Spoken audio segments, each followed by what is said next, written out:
इमारतीच्या टेरेसवर फिरण्यासाठी गेलेल्या अरविंद देशपांडे या 73 वर्षीय वृद्धाचा इमारतीवरून पडल्याने मृत्यू झाला। ही घटना मंगळवारी 9 डिसेंबर रोजी दुपारी घडली। आज त्यांचा मृतदेह इमारतीखालील झाडीत सापडल्याने त्यांचा मृत्यू झाल्याचं समोर आलं। ही घटना गंगावेश इथल्या भाऊ नाईक बोळात घडली। कोल्हापुरातील गंगावेश इथल्या भाऊ नाईक बोळातील साई दर्शन अपार्टमेंटमध्ये अरविंद शामराव देशपांडे हे 73 वर्षीय वृद्ध पत्नीसह राहत होते। त्यांना 2 मुली असून एक जर्मनी इथं तर दुसरी पुण्यात नोकरी करते।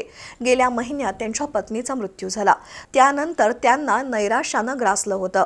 दरम्यान मंगळवारी संध्याकाळपासून ते गायब होते।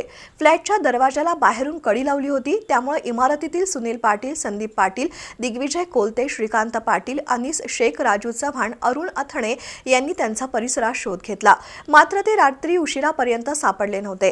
आज सकाळी या अपार्टमेंटमधील सुनील पाटील यांच्या पत्नी कचरा टाकण्यासाठी बाजूलाच असलेल्या रिकाम्या जागेतील झुडपात गेल्या होत्या।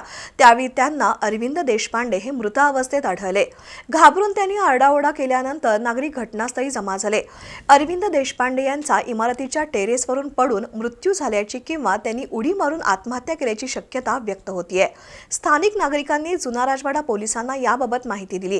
त्यानंतर घटनास्थळाचा पंचनामा करून मृतदेह उत्तरीय तपासणीसाठी CPR मध्ये पाठवण्यात आला।